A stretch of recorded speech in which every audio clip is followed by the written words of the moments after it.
Assalamualaikum warahmatullahi wabarakatuh. Saya Syairina Salsabila Zahra dengan NIM 24410101020 akan menjelaskan materi tentang perkembangan fisik dan motorik peserta didik pada perkembangan otak. Yang pertama yaitu pertumbuhan dan perkembangan tubuh. Pada masa pertumbuhan, pada masa pertengahan dan akhir masa kanak-kanak, pertumbuhan anak itu berlangsung secara perlahan tetapi stabil. Hal ini sering disebut sebagai masa relatif yang tenang sebelum memasuki masa remaja yang penuh dengan lonjakan pertumbuhan. Selanjutnya yaitu adalah otak. Sedikit yang diketahui tentang bagaimana otak berubah seiring perkembangan anak-anak. Dengan kata lain, apa yang dilakukan oleh anak-anak itu dapat merubah perkembangan otak mereka. Saat anak-anak berkembang, aktivitas beberapa otak itu meningkat sedangkan yang lain menurun. Salah satu aktivitas anak-anak yang dapat merubah perkembangan mereka itu adalah saat mereka berada di area yang lebih luas menuju ke area yang lebih kecil dan lebih fokus. Yang selanjutnya itu ada perkembangan neuron dan wilayah otak. Proses perkembangan neuron dan wilayah otak ini meningkatkan kecepatan informasi bergerak melalui sistem saraf.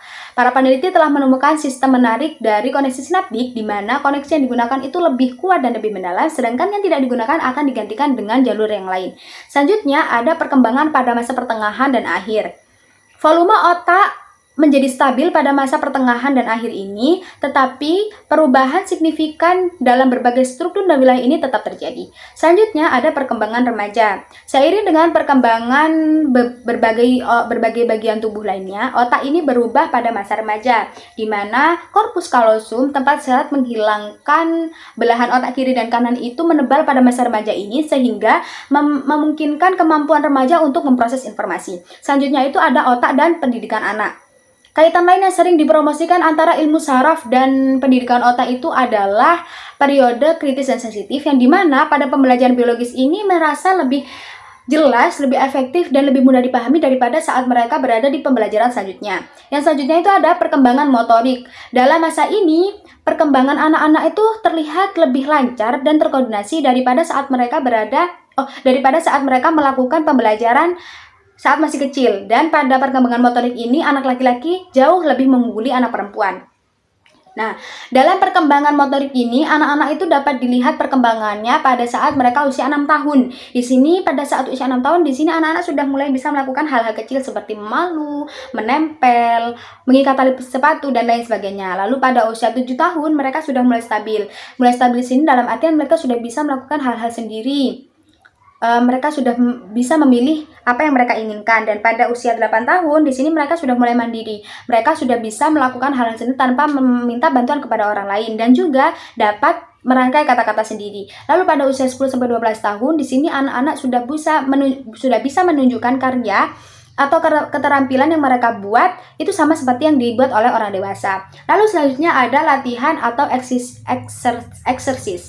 Pada tahap ini, anak-anak yang justru merasa lelah apabila terlalu banyak duduk justru berbanding terbalik dengan orang dewasa yang lelahnya apabila mereka terlalu banyak berdiri, berjalan, bahkan berlari. Nah, para peneliti telah menemukan yang dijelaskan oleh gambar 9.2 bahwa total waktu yang dihabiskan oleh anak-anak dan remaja di depan televisi dan komputer itu sangat besar sehingga beresiko mengakibatkan penurunan aktivitas dan kelebihan berat badan. Lalu bagaimana cara menghindarinya? Di sini ada beberapa cara untuk membuat anak-anak lebih banyak beraktivitas. Yang pertama yaitu menawarkan lebih banyak aktivitas fisik. Yang kedua, meningkatkan aktivitas kebugaran fisik. Yang ketiga, meminta anak untuk merencanakan kegiatan yang menarik minat mereka. Dan yang terakhir, mendorong keluarga juga untuk melakukan berbagai aktivitas fisik. Selain itu juga ada beberapa masalah kesehatan yang dihadapi oleh anak-anak di masa ini. Yang pertama itu ada kecelakaan dan cedera. Kecelakaan dan cedera ini seringkali terjadi oleh kecelakaan bermotor ya, baik kita sebagai pengendara motor maupun sebagai pejalan kakinya.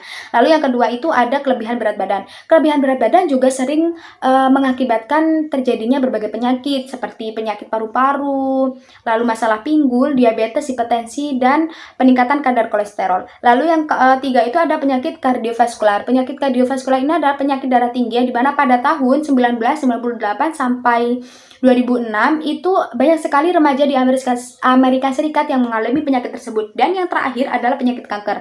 Ini adalah penyakit kedua terbesar yang dialami oleh anak-anak dan remaja pada usia 5-14 tahun di Amerika Serikat. Dan yang paling banyak dialami adalah penyakit kanker leukemia, di mana sumsum tulang memproduksi banyak sekali sel darah putih sehingga dapat menutupi sel darah normal. Mungkin hanya itu yang dapat saya sampaikan. Terima kasih. Wassalamualaikum warahmatullahi wabarakatuh.